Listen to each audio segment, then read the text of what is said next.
بسم اللہ الرحمن الرحیم. بسم اللہ الرحمن الرحیم. الحمدللہ رب العالمین والصلاة والسلام علی رسولہ محمد وآلہ واصحابہ اجمعین. اما بعد. درس نمبر 97. آج کے سبق کا عنوان ہے مقدمہ توضیح حصہ 51. قیاس اصل مطلق ہے یا نہیں. توضیح تلوی کا مقدمہ چل رہا تھا. مقدمے میں اصول فقہ کی تعریف سے متعلق مباحث ہے. اصول فقہ کی تعریفات گزر چکی. اس کے بعد علامہ صدر الشریعہ رحمۃ اللہ علیہ اصول فقہ کا مصداق بیان کر رہے ہیں کہ اصول فقہ کا مصداق کیا ہے. تو بتایا کہ اصول فقہ کا مصداق کتاب اللہ، سنت، اجماع اور قیاس ہے. لیکن اس سلسلے میں علامہ صدر الشریعہ رحمۃ اللہ نے یہ بیان کیا کہ جو قیاس ہے یہ من وجہ اصل ہے اور من وجہ اصل نہیں ہے. بنیادی طور پر جو اصل ہے وہ کتاب، سنت اور اجماع ہے، لیکن قیاس من وجہ اصل ہے اور من وجہ فرع ہے. من وجہ اصل اس وجہ سے ہے کہ بظاہر حکم کی نسبت اس کی طرف ہوتی ہے، اور من وجہ فرع اس وجہ سے ہے کہ قیاس خود اپنے دلیل بننے کے لیے کتاب اللہ، سنت اور اجماع کے محتاج ہے. انشاءاللہ اس کی مثالیں آ جائے گی. 3 مثالیں مصنف نے ذکر کی ہے کہ کتاب وہ علت جو قیاس میں ہے اور وہ کتاب اللہ میں سے ماخوذ ہو، اور ایک قیاس کی وہ مثال جس میں علت سنت سے ماخوذ ہو، اور ایک قیاس کی وہ مثال جس میں جو علت ہے وہ اجماع سے ماخوذ ہوتا ہے. تو بہرحال قیاس اب جب آگے اس سے استدلال کریں گے تو اس میں بنیادی طور پر یہ بات ہوگی کہ اس کی جو علت ہوگی وہ ان تینوں میں سے کسی ایک سے ماخوذ ہوگی. تو پھر اب قیاس کو اصل مطلق کہا جائے گا یا نہیں. تو صدر الشریعہ رحمۃ اللہ علیہ اور علامہ تفتازانی رحمۃ اللہ دونوں یہ فرماتے ہیں کہ قیاس مطلق اصل نہیں ہے، بلکہ من وجہ اصل ہے اور من وجہ فرع ہے. اور جو کتاب اللہ اور سنت اور اجماع ہے یہ بنیادی طور پر اصل ہے، یعنی اس سے بنیادی طور پر احکامات ثابت ہوتے ہیں، اور قیاس سے بنیادی طور پر حکم ثابت نہیں ہوتا، بلکہ دراصل وہی کتاب اللہ ہوتا ہے، وہی سنت ہوتی ہے، وہی اجماع ہوتا ہے جس سے حکم ثابت ہوتا ہے. لیکن اس پہ اعتراض ایک واقع ہوتا ہے، اور یہ معترض کے جو دلائل ہے یہ بھی بہت قوی ہے کہ آپ یہ کیوں نہیں کہتے کہ قیاس بھی اصل مطلق ہے، وہ بھی مطلق اصل ہے. تو اس کے بارے میں کچھ بحث تو پچھلے اسباق میں ہو چکی ہے. آج کے سبق میں ان اعتراضات کو ذکر کریں گے اور اس کے جوابات دیں گے. فرماتے ہیں وَاعْتُرِضَ عَلَيْهِ بِوُجُوهٍ. الأول أنه لا معنى للأصل المطلق إلا ما يبتني عليه غيره سواء كان فرعا لشيء آخر أو لم يكن، ولهذا صح إطلاقه على الأب وإن كان فرعا. اس پر ایک اعتراض ہوتا ہے، اس اصول پر کہ آپ قیاس کو اصل نہیں قرار دیتے، اس پر کئی طریقے سے اعتراض ہوتا ہے. نمبر 1، اصل مطلق کا مطلب یہ نہیں ہے مگر یہی کہ غیر کی اس پر بنیاد ہو. برابر ہے کہ وہ کسی اور چیز کے لیے فرع ہو یا نہ ہو. اسی وجہ سے اب پر اصل مطلق کا اطلاق ہوتا ہے اگرچہ وہ خود فرع ہے. معترض بہت زبردست اعتراض کہتے ہیں کہ آپ نے کہا کہ جو قیاس ہے یہ اصل مطلق نہیں ہے، کیونکہ قیاس خود محتاج ہے قرآن، حدیث، اجماع کے، تو لہٰذا یہ اصل مطلق نہیں ہوا. اصل مطلق تو ہوتا ہے جو دوسرے کے محتاج نہ ہو. تو معترض یہ کہتا ہے کہ آپ نے یہ اصل مطلق کی یہ تعریف کہاں سے کی ہے کہ اصل مطلق اس کو کہتے ہیں جو خود دوسرے کا محتاج نہ ہو. نہیں، بلکہ اصل مطلق اس کو کہتے ہیں کہ جو دوسرے کے لیے بنیاد ہو، چاہے وہ خود دوسرے کے محتاج ہو کہ نہیں. جیسے مثلا ہم نے مثال دی تھی اصل کی کہ جو چھت ہے اس کے لیے اصل دیواریں ہیں، تو اب دیوار کو ہم اس کے لیے اصل قرار دے رہے ہیں. تو اب اگر کوئی یہ کہے کہ یہ جو دیوار ہے یہ اصل مطلق نہیں ہے کیونکہ خود دیوار زمین کے محتاج ہے، بنیاد کے محتاج ہے، تو یہ اعتراض درست نہیں ہوگا. کیونکہ اس طرح تو جتنی بھی چیزیں ہیں وہ دوسری چیز کی محتاج ہوتی ہے. بس اصل مطلق کا مطلب یہی ہے کہ یہ دوسرے کے لیے بنیاد بن رہے. تو دیواریں چھت کے لیے بنیاد ہے، اس میں کوئی شک نہیں ہے، بس یہ اس کے لیے اصل مطلق ہے. تو اس طرح قیاس اس مسئلے کے لیے بنیاد ہے تو یہ اصل مطلق ہوا، اگرچہ خود قیاس دلیل بننے میں کتاب، سنت اور اجماع کے محتاج ہے، لیکن یہ اس کے اصل مطلق ہونے کے منافی نہیں ہے. اور یہ یہاں انہوں نے بہت بہترین نظیر پیش کی ہے. جیسے ہم اب کو کہیں کہ یہ بیٹے کے لیے، ابن کے لیے اصل ہے، اس لیے کہ ابن وجود میں باپ کے محتاج ہے اور باپ کی وجہ سے یہ وجود میں آیا ہے، تو باپ اس کے لیے اصل ہے۔ اب اگر کوئی یہ کہے کہ باپ اس کے لیے اصل نہیں ہے، کیونکہ باپ خود اپنے وجود میں جد کے محتاج ہے اور یہ فرع ہے جد کے لیے، دادا کے لیے، تو کوئی بھی اس کو یہ نہیں کہے گا، کیونکہ اب اپنے بیٹے کے لیے اصل ہے اگرچہ وہ خود اپنے دادا کے محتاج ہے۔ تو پہلا اعتراض وہ یہ قائم کرتے ہیں کہ آپ نے کہا کہ اصل مطلق میں یہ نہیں آتا، حالانکہ اصل مطلق میں یہ آتا ہے۔ دوسرا اعتراض یہ ہے کہ سبب قریب کسی چیز کے لیے اگرچہ وہ خود بعید کا مسبب ہو، وہ سبب قریب اولا ہوتا ہے سبب کا اس پر اطلاق کرنے کے بعید کے بنسبت، اگرچہ وہ خود کسی اور چیز کے مسبب نہ ہو۔ یہ فرماتے ہیں کہ دوسرا استدلال بھی ان کا بہت زبردست ہے، وہ یہ کہتے ہیں کہ ہر چیز کے لیے ایک سبب قریب ہوتا ہے اور ایک سبب بعید، لیکن ہم جب نسبت کرتے ہیں کسی چیز سبب میں سے کسی سبب کی طرف تو سبب قریب کی طرف نسبت کرتے ہیں، سبب بعید کی طرف نسبت نہیں کرتے۔ مثلا اس کی ایک بہت زیادہ مثالیں ہیں، ہم ایک مثال یہ دیتے ہیں کہ مثلا کوئی پستول کسی نے بنایا ہے، جس فیکٹری نے، اب کسی پستول کے ذریعے سے کسی نے کسی کو مارا، زید نے عمر کو پستول کے ذریعے سے مارا، تو اب ہم زید کے بجائے اس فیکٹری والے کے خلاف پرچہ کاٹیں کہ یہ اگر پستول نہیں بناتے تو یہ شخص نہ مارا جاتا، تو یہ سبب بعید کی طرف نسبت نہیں ہوتی، بلکہ جو سبب قریب ہے اس کی طرف نسبت ہوتی ہے۔ دوسری مثال یہ ہے، مثلا کسی نے گاڑی کے ذریعے سے کسی کو مارا، تو اب جس نے گاڑی کے ذریعے سے مارا ہے اس کے خلاف یہ کارروائی کی جائے گی۔ اب یہ نہیں کیا جائے گا کہ یہ گاڑی جس فیکٹری نے بنائی ہے اس کے خلاف ہم کارروائی کریں، تو ہمیشہ اسباب میں سبب قریب کی طرف نسبت ہوتی ہے، اگرچہ خود اس کے لیے کوئی اور چیز سبب ہو لیکن اس کی طرف اس کی نسبت نہیں ہوتی۔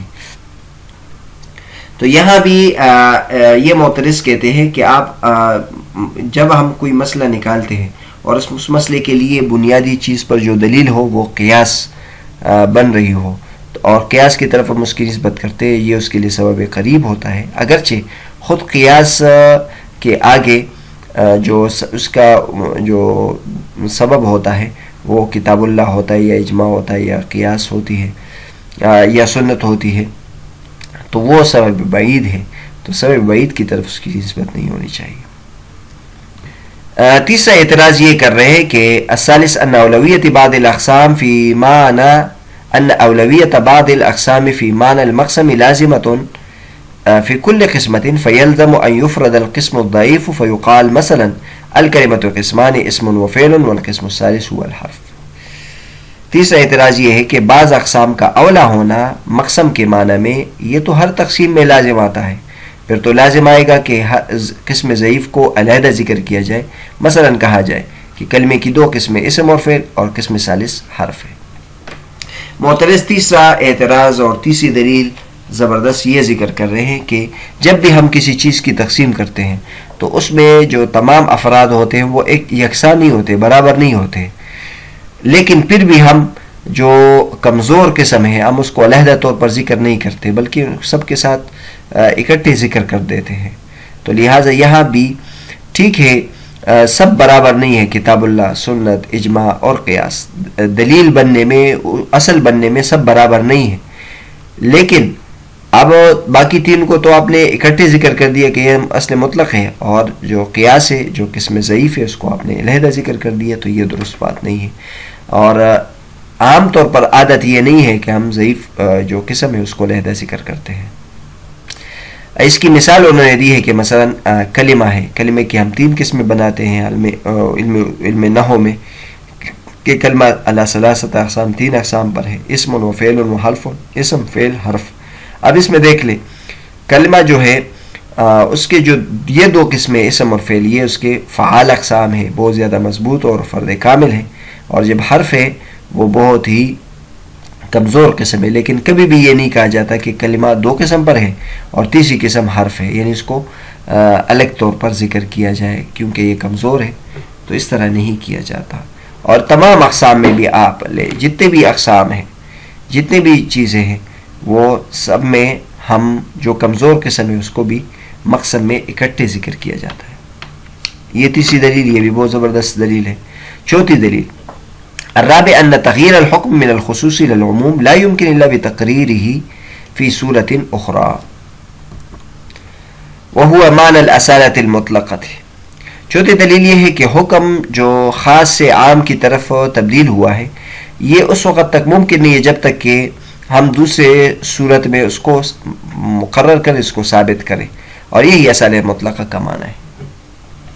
معترض چوتھا اعتراض یہ کر رہے ہیں اور اپنے مسلک کے لیے چوتھی دلیل یہ ذکر کر رہے ہیں کہ جو قیاس ہوتا ہے، قیاس کے ذریعے سے ایک حکم خاص آیا ہوتا ہے قرآن، سنت یا اجماع میں، قیاس کے ذریعے سے ہم اس حکم کو عام کر دیتے ہیں، ایک اور جگہ بھی ثابت کر دیتے ہیں.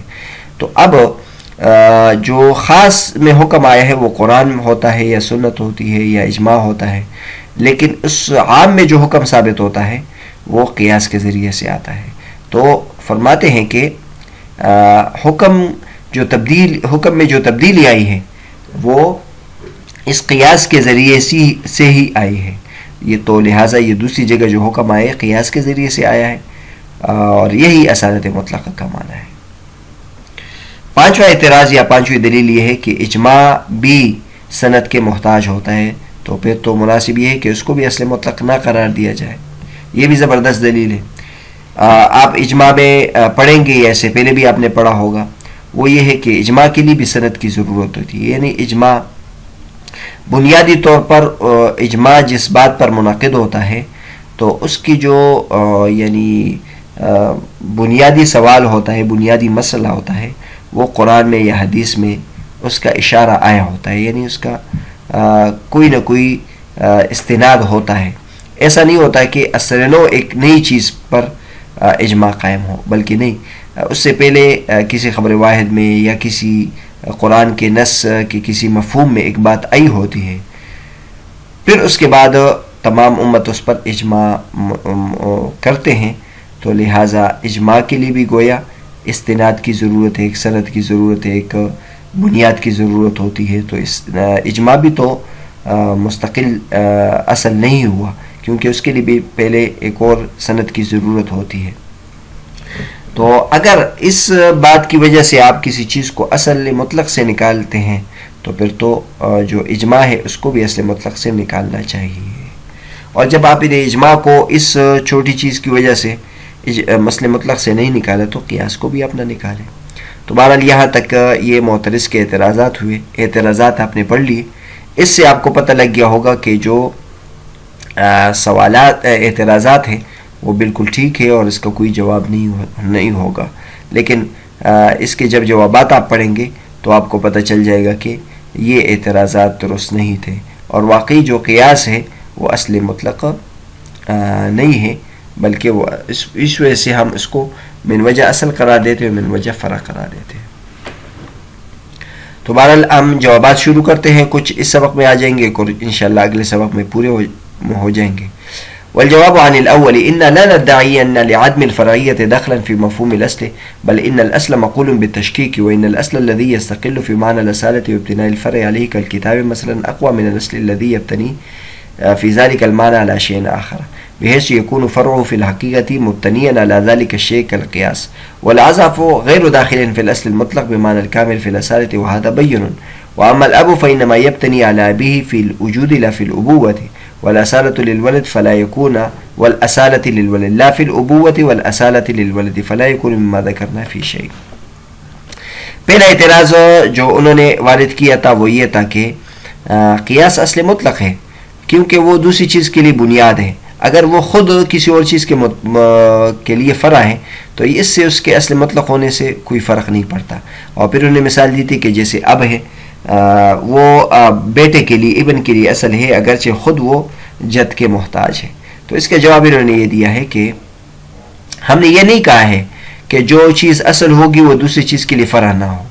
آپ نے ہماری طرف سے یہ نسبت کی ہے کہ ہم نے یہ کہا ہے، ہم نے یہ دعویٰ کیا ہے کہ جو اصل ہوگا وہ دوسری چیز کے لیے فرع نہیں ہوگا. یہ کس نے کہا؟ ہم نے تو یہ نہیں کہا ہے کہ جو اصل ہوگا وہ کسی اور چیز کے لیے فرع نہیں ہوگا.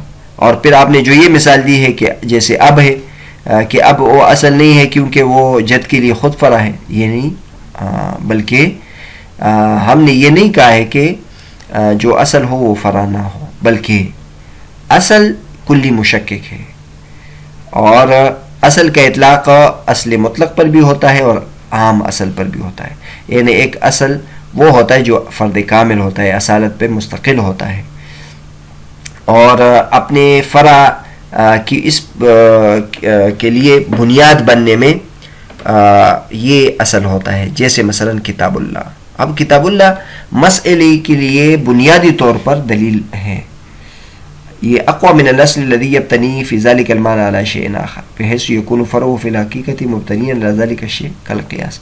تو کتاب اللہ قیاس سے اعلیٰ ہے کیونکہ کتاب اللہ براہ راست دلیل ہے، اور قیاس جو ہے وہ براہ راست دلیل نہیں، وہ کسی اور چیز کی طرف محتاج ہوتا ہے.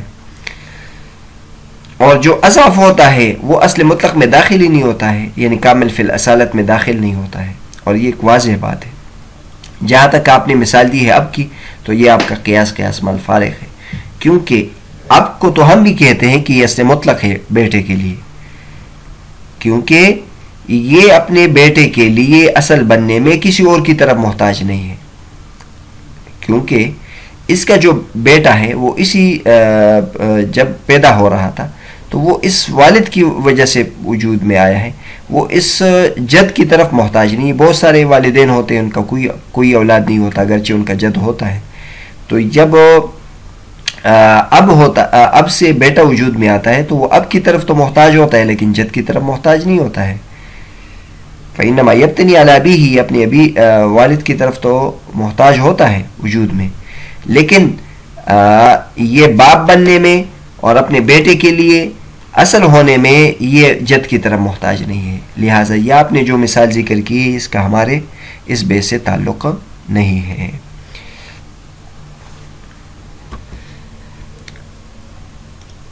یہاں تک مختصراً آپ کے سامنے ذکر کر دیا، جو 5 اعتراضات ہیں وہ ذکر ہو گئے اور ان میں سے پہلے کا جواب ہو گیا.